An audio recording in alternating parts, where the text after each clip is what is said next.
Hey everyone, welcome back to our channel. It's your old pal Latrange here, and I'm so pumped for today's video because we're talking about Valentine's Day. Yeah, whether you're a hopeless romantic or you're like me and just really love chocolate, Valentine's Day is a pretty fun time. But before you run off to buy a giant teddy bear and enough roses to fill a swimming pool, hold on. Today we're diving into some surprising Valentine's Day facts you probably didn't know. So grab some chocolates and let's get started. Okay, get this. Valentine's Day wasn't always about lovey-dovey stuff, I know, right? Shocking. It's like finding out pigeons secretly run the government. Back in the day, like way back, it was actually a Roman festival called Lupercalia. And trust me, you wouldn't want to be caught dead at this festival. They were sacrificing animals and, get this, slapping women with animal hides. Apparently, it was supposed to make them fertile. I'm thinking a nice dinner and a movie is a little more romantic, don't you? All right, time for a history lesson, but don't worry, this one's actually interesting. We're diving into the origins of Valentine's Day cards, and trust me, it's a tale worth telling. The first Valentine's Day card, and get ready for it, dates all the way back to the 15th century. That's over 600 years ago, folks. Imagine the craftsmanship and effort that went into creating these cards back then. That's right, people were sending love notes even before the internet, before telephones, and even before the postal service as we know it today. These love notes were a cherished form of communication. Can you imagine writing a heartfelt message with a quill and ink? The precision and patience required must have been immense. Each stroke of the quill was filled with emotion and intent. And then waiting weeks for it to be delivered by a guy on horseback. Talk about commitment. The anticipation must have been both thrilling and agonizing. It wasn't just about the message, but the journey it took to get there. This first card was written by a lovesick duke who was locked up in the Tower of London. Imagine being imprisoned and still finding the strength to express your love. That's dedication. He sent it to his wife, and honestly, it's pretty romantic. The words he chose, the effort he put in, it all speaks volumes about the power of love and human connection. I mean, I struggle to write a grocery list. But these historical figures, they poured their hearts out onto paper, creating timeless pieces of affection. So next time you give or receive a Valentine's Day card, remember its rich history. It's more than just a piece of paper.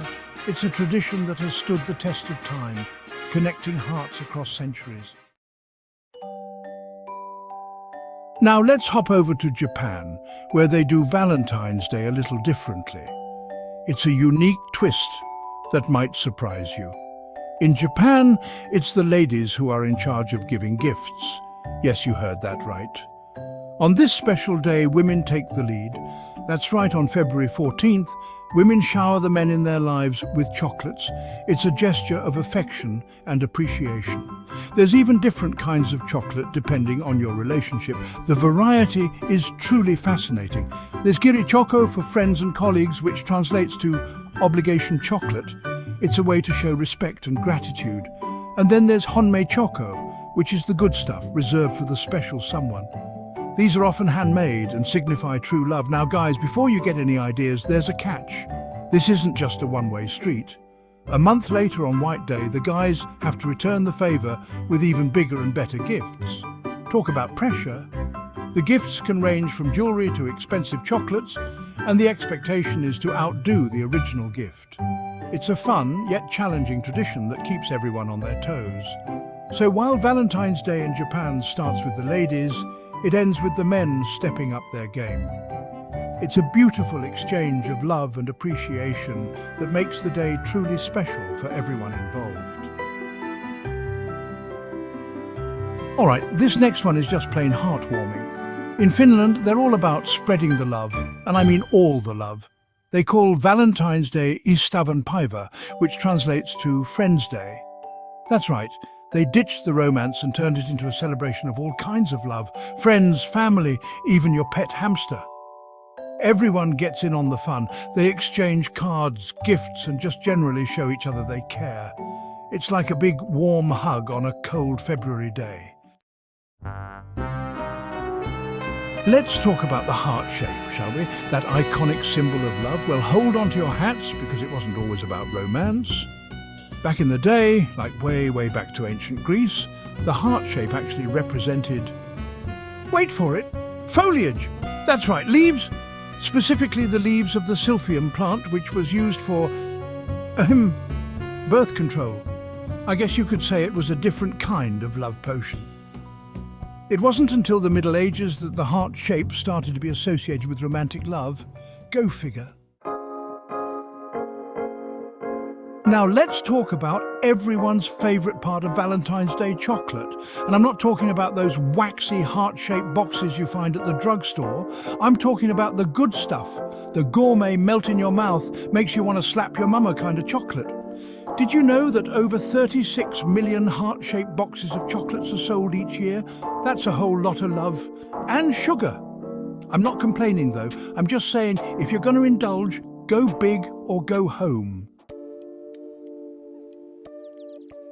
All right, single folks, this one's for you. In South Korea, they have a special day just for you. On April 14th, exactly 1 month after White Day, they celebrate Black Day. Now, before you get any ideas, it's not as glamorous as it sounds. On Black Day, single people all over South Korea gather together to eat, wait for it, black noodles.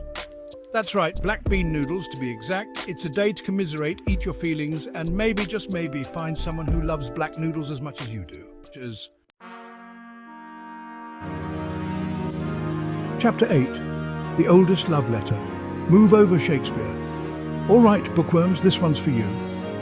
The oldest known Valentine's Day message is a poem, and it was written all the way back in 1415. That's right, this love letter is over 600 years old. It was penned by none other than Charles, Duke of Orleans, while he was imprisoned in the Tower of London. Talk about a dedicated dude. He wrote it to his wife, and it's actually pretty good. I mean, I've read Tinder bios that were less romantic.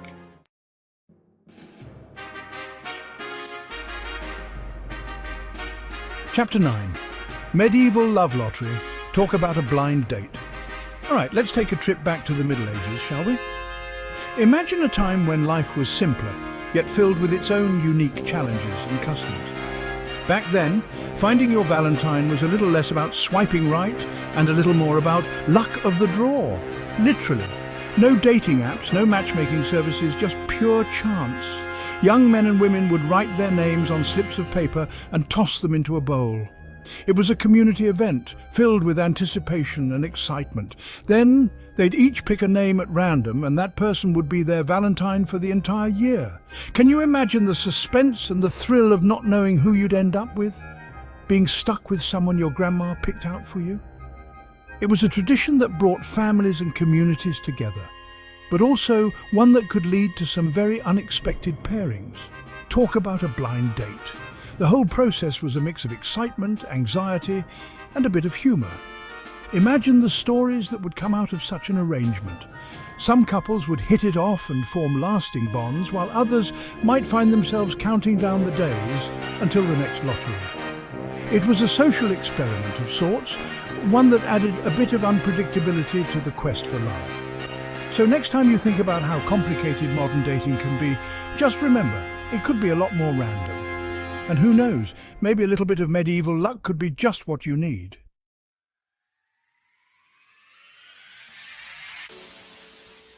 Chapter 10.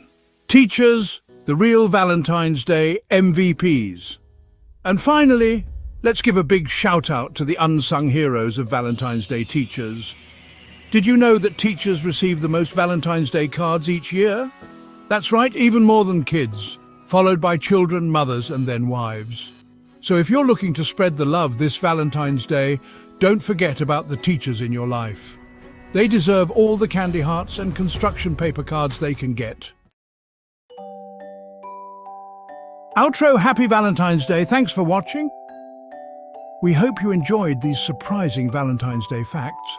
Who knew this holiday had such a wild history, right? From ancient Roman festivals to love lotteries, Valentine's Day has definitely evolved over the years, but one thing remains the same.